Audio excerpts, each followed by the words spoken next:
چنانچہ شریعت نے یہ بات کہی کہ تم دوسروں کا دل خوش کرو. سب سے بہتر بات تو یہ ہے، اور اگر دل خوش نہیں کر سکتے تو کم از کم دل تو نہ دکھاؤ. حق تو یہ بنتا ہے کہ دوسروں کا دل خوش کرو، اور اگر یہ توفیق نہیں تو کم از کم دوسروں کا دل دکھاؤ تو نہیں. شریعت نے کہا کہ تم دوسروں کی تعریف کرو، اور اگر یہ توفیق نہیں تو کم از کم دوسروں کی بدتعریفی تو نہ کرو. شریعت نے کہا کہ دوسروں کا دل خوش کرو، اگر نہ کر سکو تو کم از کم دل آزاری تو نہ کرو. یہ جو ہے نا دل کو دکھ پہنچانا اللہ تعالیٰ کو بہت ناپسند ہے.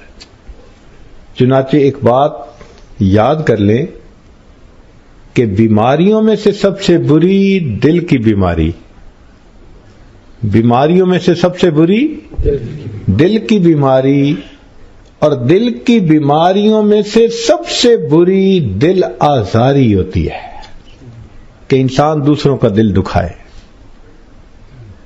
اس لیے شریعت نے کہا کہ دوسروں کی غیبت کرنا کبیرہ گناہ ہے.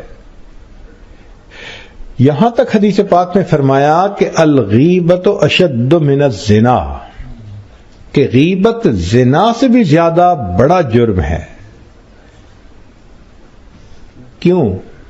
کہ دوسرے بندے کا دل دکھتا ہے. اس لیے جو بندہ دوسروں کا دل دکھائے، جہنم میں اس کے لیے پنشمنٹ کی جگہ الگ بنی ہوئی ہوگی. عام لوگوں کو جو پنشمنٹ ملتی ہے اس کو اس سے الگ دی جائے گی. قرآن مجید میں اللہ تعالیٰ فرماتے ہیں وَيْلٌ لِكُلِّ ہُمَزَةٍ لُمَزَةٍ، ویل ہے، بربادی ہے اس بندے کے لیے جو عیب جو ہو اور عیب گو ہو. یہ دو الگ الگ بیماریاں ہیں. بعض لوگوں کو عیب ڈھونڈنے کی بیماری ہوتی ہے. وہ ہر ایک میں عیب ڈھونڈتے پھرتے ہیں، اس میں یہ ہے، اس میں یہ ہے، اس میں یہ ہے، اس میں یہ ہے. تو عیب کا ڈھونڈنا اور تلاش کرنا یہ الگ بیماری. اور بعض لوگوں کی عادت ہے کہ ان کو کسی کا عیب پتہ چل جائے تو وہ سب میں پھیلا دیتے ہیں، یہ الگ بیماری. تو پہلے کو کہیں گے عیب جو، عیب کی تلاش کرنے والا، اور دوسرے کو کہیں گے عیب گو، عیب کو آگے بتانے والا. اور بعض لوگوں میں دونوں بیماریاں ہوتی ہیں، عیب جو بھی ہوتے ہیں، عیب گو بھی ہوتے ہیں. تو شریعت نے دونوں کا تذکرہ کیا کہ ان دونوں کے لیے ویل. علماء نے لکھا کہ جہنم میں ایک الگ سیکشن ہے، اس کا نام ویل ہوگا. وہاں پر ان لوگوں کو بھیجا جائے گا پنشمنٹ کے لیے. جیسا گناہ ویسی پنشمنٹ. اب دنیا میں یہ گناہ کیا کرتے تھے کہ لوگوں کا دل دکھاتے تھے، تو جہنم میں ان کی پنشمنٹ بھی ویسی. فرمایا وَيْلٌ لِكُلِّ ہُمَزَةٍ لُمَزَةٍ،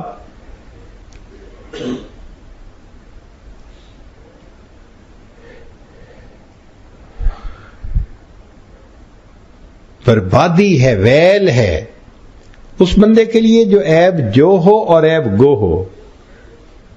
کیوں؟ کہ وہ لوگوں کے دل دکھاتا ہے. اب اس کو جہنم میں ایک ایسی جگہ لے جائیں گے، نار اللہ الموقدہ، ایسی آگ جس کو اللہ نے جلایا ہوگا.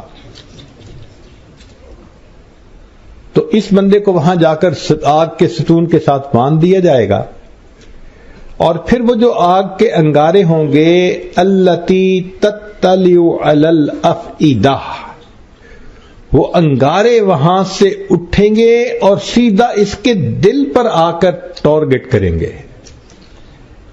یہ لوگوں کے دل دکھاتا تھا، آج آگ کے انگارے اس کے دل کو جلائیں گے. تم دوسروں کے دل جلاتے تھے، آج تمہارا اپنا دل جل رہا ہوگا.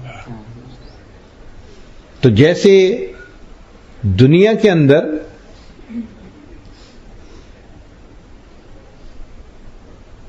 ایسے اوزار ہیں کہ ان کے اندر پروگرام کر دیں تو وہ ٹارگٹ پہ جا کے لگتے ہیں.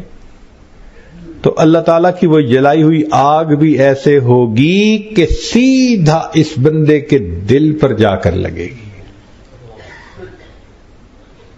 تو دنیا میں کسی کا دل دکھانا اللہ رب العزت کے نزدیک یہ بہت بڑا گناہ ہے.